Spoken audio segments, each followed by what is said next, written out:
ઇમ્તિયાઝ પટેલ, ભરૂચ જિલ્લા યુવા કોંગ્રેસ ઉપપ્રમુખ. ઘણા દુઃખ સાથે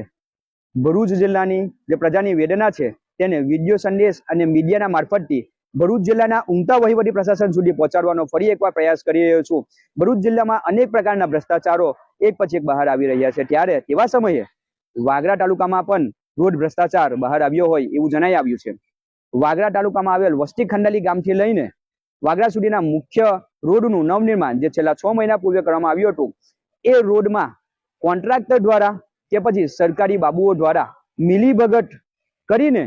આ જે પ્રજાના ટેક્સ રૂપી પૈસા છે તેને ધૂળમાં મેળવવાનું ષડયંત્ર થયું હોય એવું પ્રથમ દ્રષ્ટિએ જણાઈ આવે છે. કારણ કે કોન્ટ્રાક્ટર દ્વારા એકદમ હલકી ગુણવત્તાનો મટીરિયલનો ઉપયોગ કર્યો હોય એવું જણાઈ આવે છે, જેમાં 6 મહિનાની અંદર ઉપર લગાડવામાં આવે પ્રથમ લેયર તૂટી ગયેલું છે, રોડ ઉપર ખાડા પડી ગયેલા છે, રોડની બંને સાઈડમાં કોઈ પણ પ્રકારનું પુરાણ કરવામાં નથી આવ્યું, રોડની જે પહોળાઈ હોવી જોઈએ નિયમો અને સર્ટી નિયમો અનુસાર એ રોડની પહોળાઈ પણ નથી, રોડના અંદર દિશા સૂચક કોઈ પણ પ્રકારનું બોર્ડ લગાવવામાં નથી આવ્યું. ત્યારે હું વહીવટી પ્રશાસનને વિડીયો મારફતે પૂછવા માંગુ છું કે જે સમયે આ રોડનું કોન્ટ્રાક્ટર દ્વારા ભ્રષ્ટાચાર આચરવામાં આવ્યો હતો તે સમયે તમારા એન્જિનિયરો ક્યાં હતા? અહીંયા ચૂંટાયેલા સ્થાનિક તાલુકા પંચાયત અને જિલ્લા પંચાયતના હોદ્દેદારોને પૂછવા માંગુ છું કે જે સમયે કોન્ટ્રાક્ટર દ્વારા આ હલકી ગુણવત્તાનો ઉપયોગ કરીને પ્રજાના પૈસાને ધૂળમાં મેળવવાનો પ્રયાસ કરી રહ્યો હતો તે સમયે તમે લોકો ક્યાં હતા? વિડીયો અને સોશિયલ મીડિયાના માધ્યમથી અને મીડિયાના મારફતથી ભરૂચ જિલ્લા વહીવટી પ્રશાસન, જિલ્લા પંચાયતના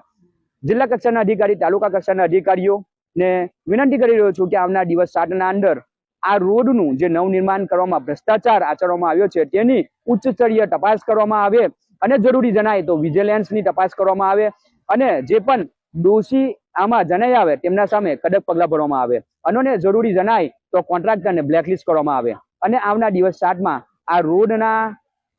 કાર્યને ફરીવાર શરૂ કરવામાં આવે અને જો નહીં કરવામાં આવે તો અહીંયાના સ્થાનિક પ્રતિનિધિઓ, ચૂંટાયેલા હોદ્દેદારો અને નવયુવાનો સાથે ભેગા મળીને આ રોડ રોકો આંદોલન અમે છેડીશું અને પ્રજાના જે બહુમૂલ્ય રૂપી ટેક્સ રૂપી પૈસા છે તેનું અમે વળતર મેળવીને જ જંપીશું. જય હિન્દ, જય ભારત.